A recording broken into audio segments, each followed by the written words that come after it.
Hi there, my name is Terry and this is 5 Minute Velo.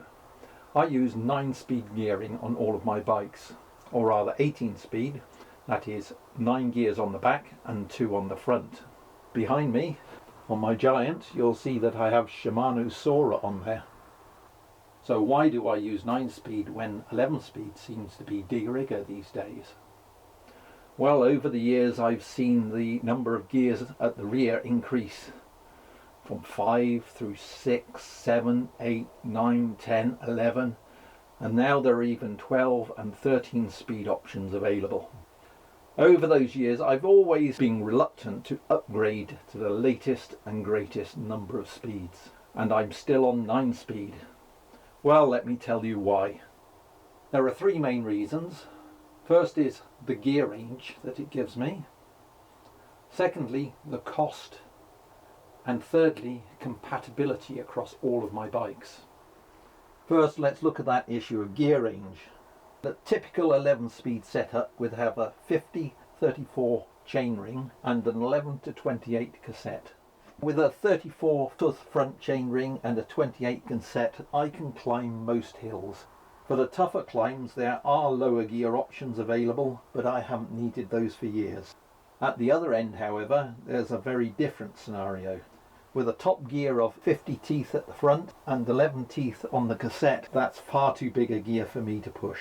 Indeed, 50-12 is still far too big a gear for me, and I very rarely use 50-13. So the bottom line here is that I can take away the 11 and 12 tooth sprockets from the cassette. They're superfluous.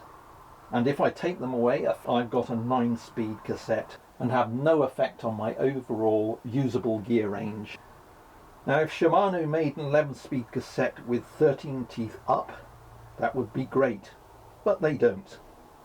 They do make a 14-28 cassette, but that's about all.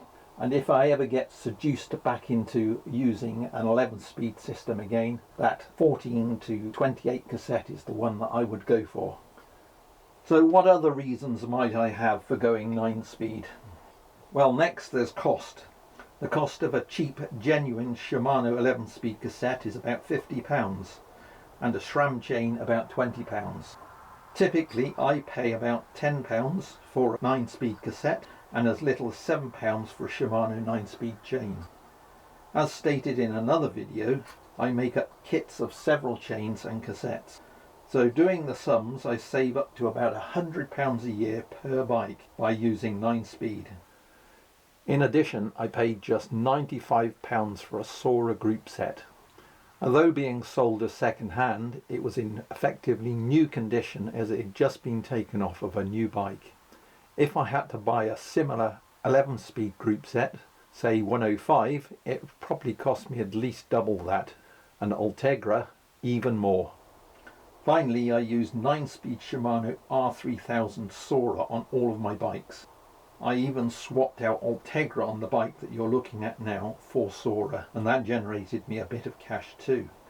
Having Sora on all of my bikes means that I have interchangeability and compatibility between the different bikes, and I don't have to keep so many parts in my spare parts bin.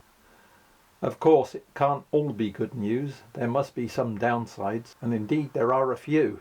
Firstly, the Sora group set weighs a bit more, around about 200 grams, and 200 grams is neither here nor there.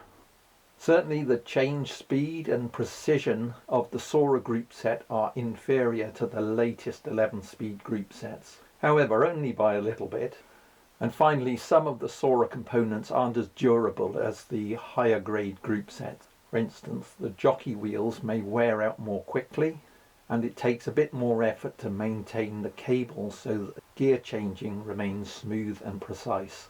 So in summary, I lose nothing in terms of the usable gear range by going to a 9-speed system, and I saved literally hundreds if not thousands of pounds over the years by using these older technologies.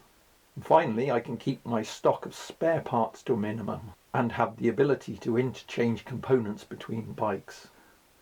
In the future I'll look at some other gearing issues, but for now, from me, it's goodbye.